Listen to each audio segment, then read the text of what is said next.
Hi, I'm Matt. Join me as I continue ranking my favorite Elton John albums and share some of my most interesting copies of those albums with you. And in this episode, I cover my favorite Elton albums ranked number 20 up to number 11.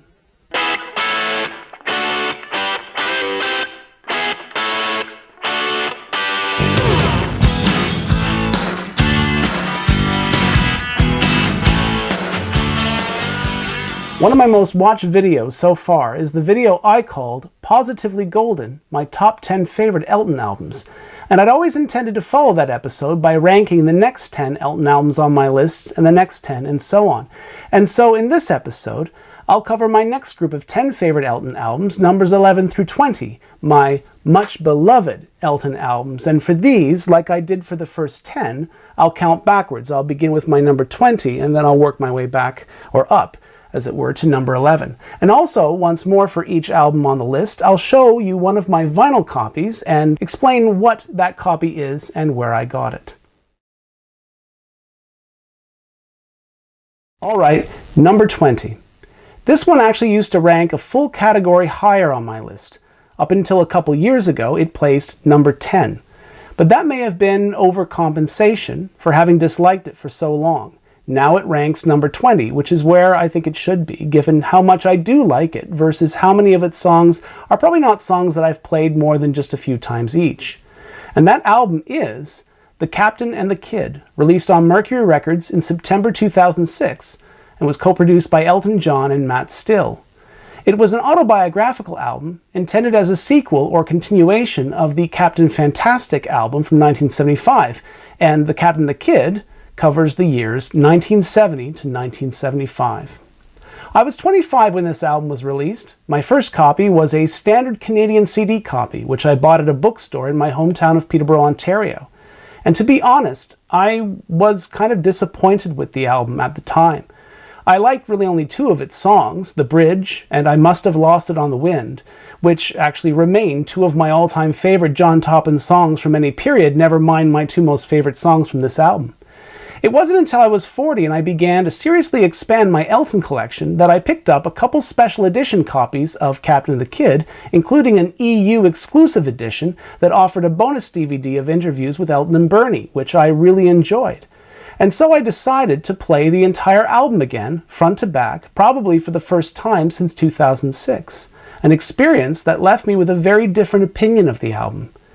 I could relate to many of the album's songs a hell of a lot more at 40 than I could when I was 25.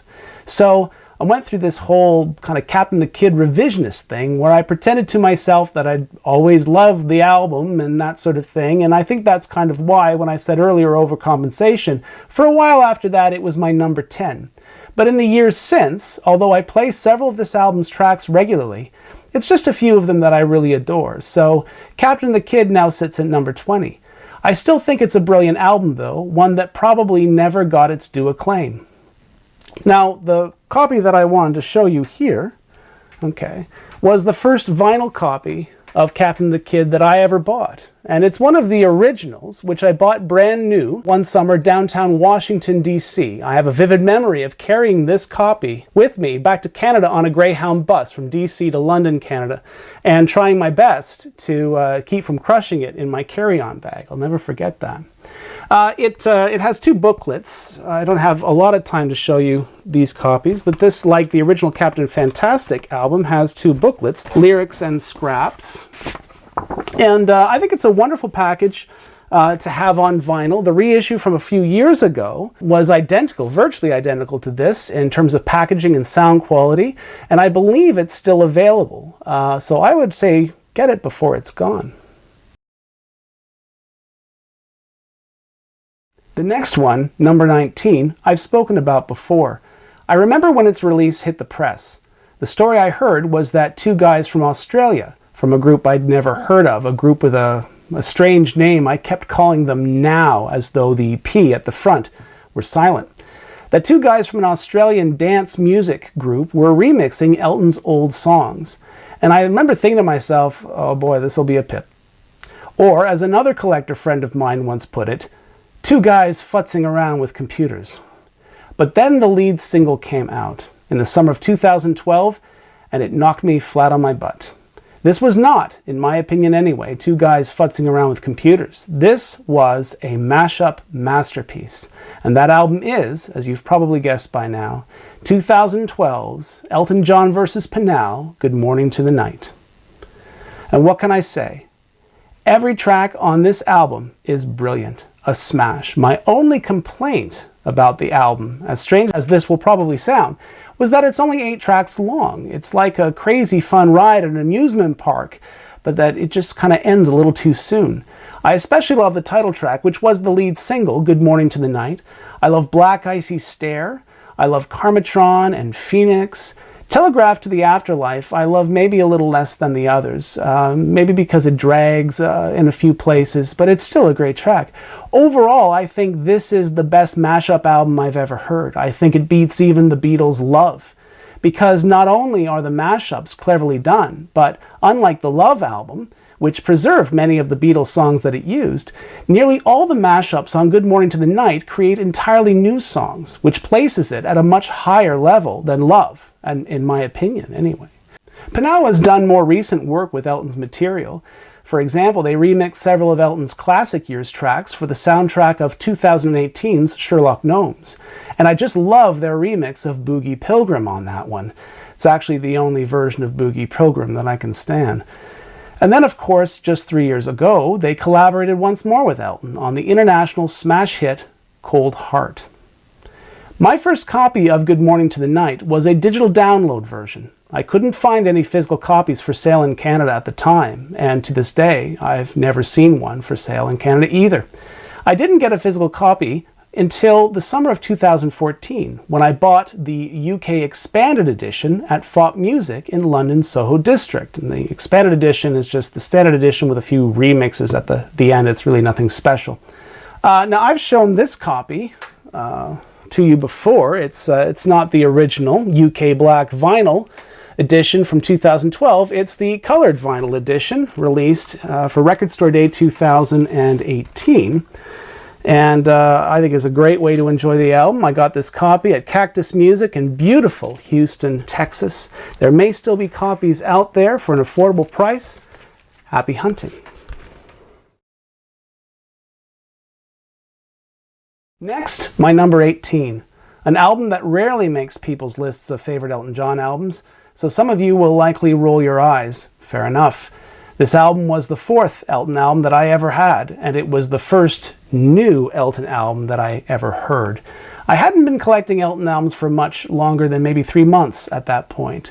I was 8 years old, and so I was eager to get a copy and hear what a new Elton album sounded like. And that album is, get out the hairspray and the shoulder pads, the Chris Thomas-produced Reg Strikes Back, released in June 1988 on Rocket in the UK, Europe, and Australia, and on MCA Records here in North America. I admit that Reg Strikes Back has some not-so-great moments on it, but overall I think that Reg is a slick, well-written, well-performed, and well-produced pop album, very much of its time, but that's part of its charm, at least for me. My favorite tracks include Town of Plenty, with Pete Townsend on guitar, probably my favorite track on the album. It's a great album opener. Mona Lisa's and Mad Hatter's Part 2, which, no, doesn't sound at all like the original, but it's not supposed to. That's the point. The Camera Never Lies, which should have been a single, I think. Heavy Traffic, and Poor Cow. I like Even Since God Invented Girls, the album's closer, which by today's standards is maybe not so politically correct, but I think is one of Elton's best vocal performances. And we do have some selected Kokomo-era Beach Boys doing backing vocals on that one. As far as contemporary pop albums go, I think that Reg Strikes Back hit the mark that Elton was perhaps aiming for with Ice on Fire a few years earlier. So in a way, Reg was a promise fulfilled. Better late than never, and definitely better. My first copy was an MCA Canada cassette copy, which my mother bought for me from A&A Records in Cornwall, Ontario in February 1989. That copy has a beautiful emerald green back panel, and if I showed you my original copy, which I still have, you'd see that it's creased and dog-eared. I played it a lot because I really loved this album as a kid. Now this copy I want to show you here. This is one of my vintage Rocket vinyl copies, but it's not a UK copy. The UK copies were cut by Tim Young and pressed at EMI Hayes, which normally presses quality records. But I don't know what went wrong with their run of the original UK copies of Red Strikes Back. My copy sounds just dull and muffled, and other collectors have told me that their original UK vinyl copies sound pretty much the same. Now this copy, on the other hand, is a Dutch Rocket copy, also cut by Tim Young, but pressed at PRS Barn, so in Holland. And it sounds good, really good, not really great, mind you. I've never found a vinyl copy of Red Strikes Back that sounds really, really great. But this one, I would say, is probably the only vinyl copy worth seeking, at least for sonic performance. There is a direct metal or a DMM cut of Red Strikes Back out there. It was done in the late 80s by EMI in Australia, but I haven't found a copy of that yet. I got this copy a few years ago from a guy in Binnick, France. I bought several Dutch Rocket pressings of different Elton albums from him at the time, and this copy of Red Strikes Back was the highlight of that bunch. Next is number 17, another 80s Elton gem. This was his follow-up to Too Low for Zero. It was the third album of what I call Elton's Montserrat trilogy, and that album is Breaking Hearts, released in June 1984 on Rocket in the UK, Europe, and Australia, and on Geffen Records here in North America. I have some collector friends who believe that Breaking Hearts may be better than even Too Low for Zero. I wouldn't go that far. Too Low is in my top 10. Breaking Hearts is just number 17 on my list, but I think I know why they feel that way. Breaking Hearts has more rockers on it, it's much less synthy than Too Low, and in some places Breaking Hearts even sounds almost like one of Elton's classic years albums from the 70s, which shouldn't surprise anyone, as Elton recorded Breaking Hearts with his classic years band. This album has a few weak tracks, one of them being, in my opinion, Slow Down Georgie, which is catchy but forgettable. It's really Who Wears These Shoes and Sad Songs Say So Much that I don't like so much. Especially Who Wears These Shoes. Sad Songs is okay after a few drinks. Who Wears These Shoes just annoys me, drunk or not. And the video. Have you seen the video for Who Wears These Shoes? Anyway. But the strong tracks, and there are many of them here, really shine. When I was a kid, I hated Passengers, but as an adult, I've grown to love it, and I think now it's one of Elton and Bernie's best songs of that decade. In Neon and Burning Buildings are absolutely brilliant, probably my two favorite songs from the album. Restless and the title track, Breaking Hearts, Ain't What It Used to Be, are very strong tracks too. My first copy of the album was a Canadian Geffen cassette, which I bought in January 1990 at Music World in Cornwall, Ontario. I remember playing it for the first time and just falling in love with it, especially the songs on side 2. Now the copy I have to show you today, the vinyl copy, is one of about a dozen vinyl copies of Breaking Hearts I have from around the world. It's just a standard US Geffen copy, albeit a very early copy, plated by Sheffield Labs and pressed at Allied in California. But it's a copy that arrived very recently in one of 2 large boxes of Elton vinyl gifted to me by my friend and fellow collector Michael. And what I like about it is that although it's been opened, as you can see, it's still in its original shrink. And yes, it has the hype sticker for Sad Songs Say So Much on it, but it also has its original price tag. And the price tag has a date code of July 1984. And Breaking Hearts was released in very late June, so other than promo copies, I would say this is as early as the US Geffen copies of this album can get. I'll eventually remove the shrink, I always do, but I'll save the sticker and the tag in one of those little Mylar sleeves that I use. Alright, number 16. And this one's going to raise a few eyebrows, I'm sure. Just as Breaking Hearts was the third album of Elton's Montserrat trilogy, this next album was the first. It was produced by Chris Thomas, recorded by Bill Price, and for this album, Elton collaborated with no fewer than 3 lyricists, including Bernie Taupin, Gary Osborne, and for one song, Tim Rice. And that album is Jump Up, released in April 1982 on Rocket Records in the UK, Europe, and Australia, and on Geffen Records here in North America. For a few years after Jump Up's release, until Geffen created Greatest Hits Volume 3 in 1987, Jump Up was the only place you could get Empty Garden or Blue Eyes on LP. Those were the album's two biggest hits anyway.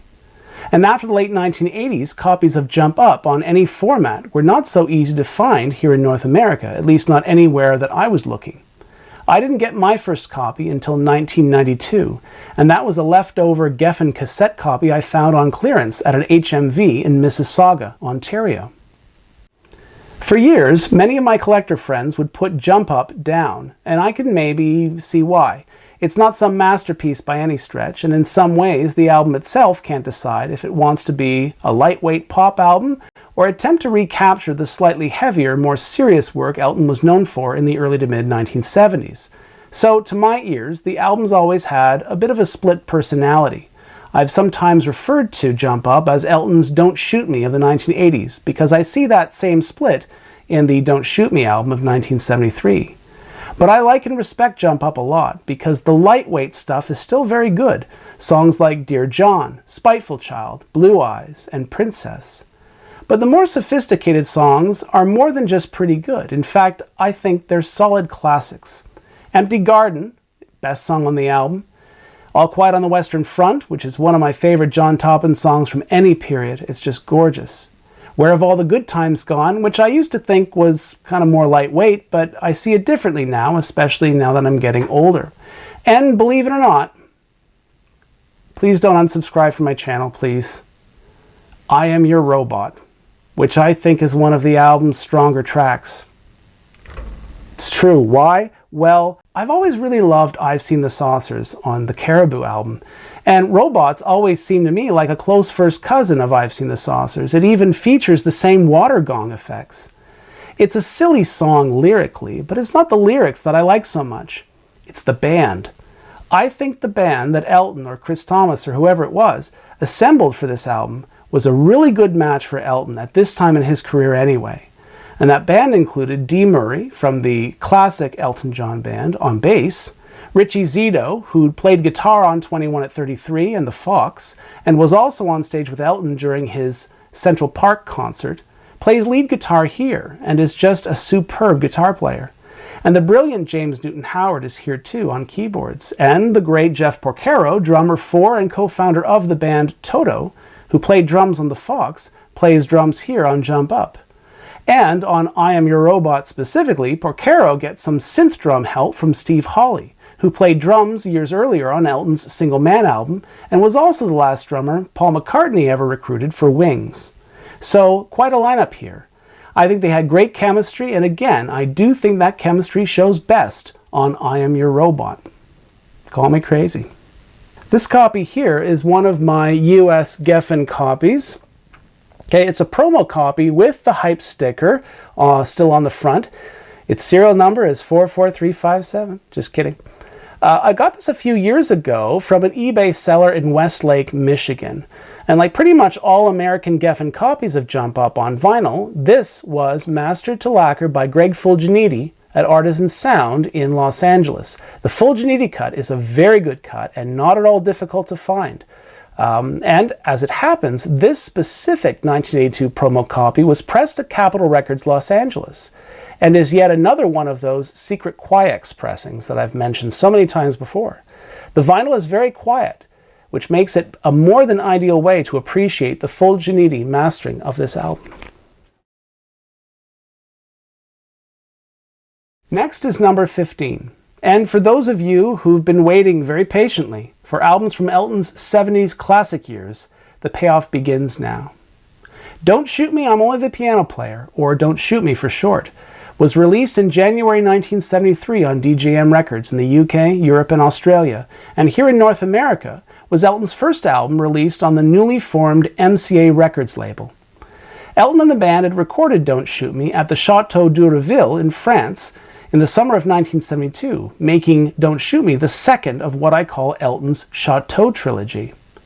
Most fans consider Don't Shoot Me to be one of Elton's all-time classic albums, and it was the LP that included Crocodile Rock, released as the album's lead single in November 1972 and was a massive hit, Don't Shoot Me also introduced the world to the beautiful, timeless Daniel, which remains one of my all-time favorite Elton songs. I love this album a lot. It used to rank a little higher on my list, but has gone down a few positions in recent years because I find it a bit more lightweight, a bit poppier than the other albums that Elton did at the time.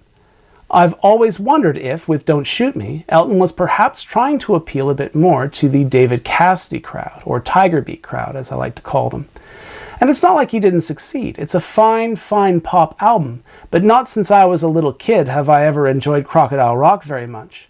The album also features I'm Going to Be a Teenage Idol and Midnight Creeper, two other tracks that I think were very well done for what they are. I'm just not so crazy about them, and I often skip them when I play the album.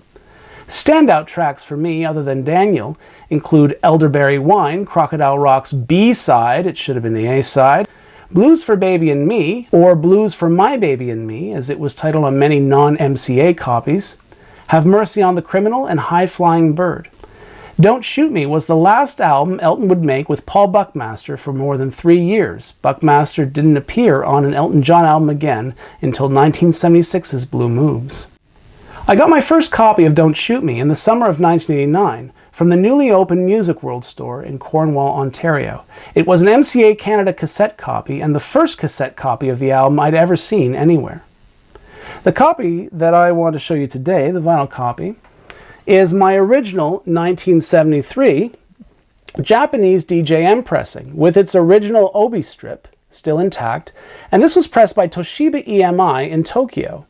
Now, I'm not crazy about Japanese vinyl mastering, but I love this copy because before I got the original Japanese vinyl version, okay, I got this, I had the 2019 Japanese SHM CD mini LP edition, which I really thought was cool. So when I had a chance to get the original Japanese vinyl, I took it because it's basically the larger and original version of that, packaging-wise. And I got the 1973 Japanese vinyl copy from Face Records in Tokyo, which sells a lot of like VG Plus or even better condition copies of vintage Japanese Elton records for very reasonable prices. All right, number 14. Just as Don't Shoot Me was the second album of Elton's Chateau trilogy, this next album was the first. You got it. Honky Chateau, released in May 1972 on DJM in the UK, Europe and Australia, and originally on Uni Records here in North America. Honky Chateau is an interesting case. If I'd done this video, say, 2 years ago, Chateau wouldn't even have made my top 20 list, even though it has Mona Lisa's and Mad Hatter's on it, and Mellow, another one of my favorites from the album. I'd never really liked Honky Cat much. I liked I Think I'm Gonna Kill Myself when I was a kid, but not much afterwards. I think Slave is one of the weaker songs on the album, perhaps one of Elton's weakest tracks of the early 70s. And Amy, which is good in places, meanders a bit too much. But this is the album that introduced Rocket Man to the world. And although for many years I lost respect for Rocket Man, maybe because I just heard it too many times, hearing Greg Penny's 5.1 surround mix of the song restored my respect for it. And last year, hearing the 50th Anniversary Deluxe edition of the album also helped change my opinion of the entire album. In fact, the 50th Anniversary Deluxe is why on my list Chateau now ranks so much higher than it did even a couple years ago. I really enjoyed the bonus material on that deluxe edition, and the original album tracks, which had been remastered for the 50th Anniversary Deluxe by Lurzen Mastering in Los Angeles, just glowed.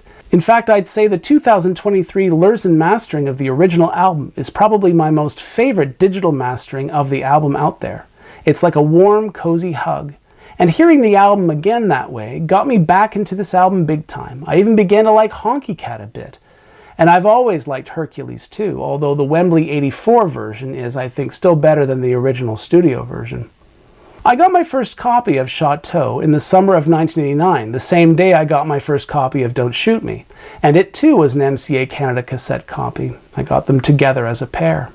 This copy here is one that I've shown you before. In fact, I showed it, albeit very quickly, on this channel's very first episode. And this is the very limited 2023 Vinyl Me Please exclusive edition, which was mastered from the original US master tapes by Ryan Smith of Sterling Sound in Nashville. Pressed overseas by GZ Media on marbled vinyl and housed in a gorgeous and heavy tipped sleeve. I bought this last fall from another collector in British Columbia. And it's always nice to buy records from fellow Canadians, if only because I know that the shipping rates won't kill my joy when it comes time to pay. Lucky number 13 is next, and that album is the 1971 album, Friends. Now, some fans might not consider the Friends album a real Elton John album or part of the Elton canon. It wasn't released on either of Elton's usual labels at the time. It was released in March 1971 in the UK and in North America on the Paramount label, and it featured Elton on only 5 songs. The rest of the album comprised instrumental Buckmaster stuff. But those 5 Elton songs are first-rate songs, and songs that I attach a lot of personal feelings to, especially Seasons and Michelle's Song, which I think are 2 of the strongest John Taupin songs from their early classic period. And for me, those songs bring back happy memories of a very special time in my life. My first copy of this album was not a proper copy of the original album, though. It was the second half of Disc 1 of the 1992 box set Rare Masters. Note that the Friends album has never been officially released anywhere on CD as a standalone album. So if you want it on CD, get Rare Masters.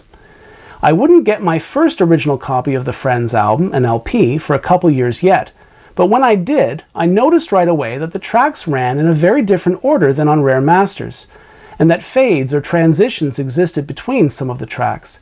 And for years after, I always wondered to myself, why did the album's running order change for the Rare Masters box set? Well, I found the answer years later in an article John Higgins wrote for an old issue of East End Lights. I think it was one of the 1993 issues. And what had happened was that when Bill Levinson of Polygram was locating tapes for the Rare Masters project, Levinson found 2 sets of master tapes for Friends in the former Dick James tape library in London. One set was for the original album, as sequenced for release in 1971, and the other set of master tapes presented the tracks in an alternate running order. Levinson could find no indication why the alternate set of tapes existed, but he preferred the alternate running order. It didn't have the transitions, plus, he reasoned, the alternate sequencing was more befitting a continuous play format like the CD. So Levinson transferred to digital the previously unused alternate master, and that was, for many Elton fans of my generation and later, the way we first heard the Friends album. And I must say, I think the alternate sequencing does make the album even better than it already is. That said, the copy that I have here is an LP with the original running order on it, but it's not an original LP at all. It's one of the very limited 50th anniversary pink marble vinyl copies that were released in 2021 here in Canada. These were a Sunrise Records exclusive. In the UK, it was, I think, an HMV exclusive. Copies in the US were sold through UDiscover Music, an online retailer. I got this copy at the Sunrise Records in Peterborough, Ontario, my hometown, which, as it happened, was located in the same shopping mall where my father bought me my first copy of Rare Masters for Christmas way back in 1992, so that was kind of a nice coincidence. Down to 2, my number 12 and my number 11. And my number 12 was, like the Captain and the Kid, once upon a time in the lower half of my top 10. And when I uploaded my top 10 video earlier this year, the Positively Golden video, I remember some viewers asking me how I could have excluded the next album from my top 10 list at all. It turns up in many people's top 5, sometimes top 3, and I've even seen it make a number 1 spot on a few lists. It's also an album that music fans, who aren't usually such big fans of Elton John, tend to like and respect a lot. And that album is Tumbleweed Connection, released in October 1970 in the UK on DJM Records, and in January 1971 in North America on Uni Records. This album is a certified classic, and I can understand why so many love this album so much. I had an LP copy when I was a kid. It had been my father's copy, which he gave to my mother when they were dating. Then my mother gave it to me, but it was so badly scratched up that it was unplayable. It wasn't until 1990 that I got a USMCA cassette copy. My father bought it for me somewhere in Virginia. And I finally heard the entire album. And I love just about every song on this album, with perhaps the exception of Love Song, which I still don't like too much. It's a good song, but for me, is what blocks this album from being a truly solid album. Tumbleweed is a concept or themed album about the American West, and yet here's this song titled Love Song, not written by either Elton or Bernie, and it's this kind of hippie love anthem. It's a beautiful song, yeah, but totally out of place on this album. The other song that is not so out of place, but I've never been so crazy about, is Talking Old Soldiers, which I find really tedious. It slows the album too much just before the very end. Whenever I play Tumbleweed from digital files, I always swap Old Soldiers with the non-LP B-side into the Old Man's Shoes, and I just omit Love Song entirely. My favorite tracks include Ballad of a Well-Known Gun, great Caleb guitar on that one, Come Down in Time, My Father's Gun, Where to Now St. Peter, and of course the grand finale, Burn Down the Mission, which is probably my favorite song on the album. And I think the album sleeve is one of the best in Elton's catalog. I spent 2 summers in England. This was about 10 years ago. And one of my regrets, aside from not visiting where Elton had shot the album cover of A Single Man, was not visiting the train station where Elton and Bernie shot the cover of Tumbleweed Connection, which is about an hour or so south of London. It's the Sheffield Park railway station, now part of the Bluebell railway system. Twice in those years, I traveled south from London to Brighton for a little holiday, and on the way there, I passed the connecting station that would have taken me to the Bluebell lines and eventually to Sheffield Park Station. I can't remember if I knew then that the Tumbleweed album cover had been shot at Sheffield Park. It's possible that I didn't. But I intend to go back, and when I do, I'll visit Sheffield Park Station and experience this cover photo in real life. It's become a bucket list thing for me. Now this copy here of Tumbleweed Connection is a DJM copy, but it's not the UK version. This is an original South African DJM copy from 1971, the rare DJC 3001, in a standard sleeve as issued, with flip-back tabs on the rear panel. I bought this online a couple years ago from a seller in New York, and that was after seeing one of Robert's videos on his My Groovy Collection channel here on YouTube. Robert shows and discusses records by many artists and bands, but seems to focus most on Elton records, particularly South African copies. This copy of Tumbleweed Connection, its sound quality is not the best, but it's not bad either. I wanted it more for the quaint flip-back sleeve, and it's since become one of my most favorite vintage international copies of Tumbleweed Connection. And now at last, my number 11. And this album, I think, has long polarized Elton fans and collectors. It seems you either love this album, think it's maybe a minor masterpiece, or you think it was indulgent crap, perhaps even the album that killed Elton's streak of solid classic albums in the mid-70s. It's often compared to Goodbye Yellow Brick Road, albeit not in complimentary ways. Critics will compare the two because they were both recorded in the 1970s when Elton was still an international giant, and both albums on vinyl were double albums. And that album is, of course, the beautiful, blue and moving Blue Moves, released in October 1976 on Rocket Records in the UK, Europe, and Australia, and on Hybrid Rocket MCA here in North America.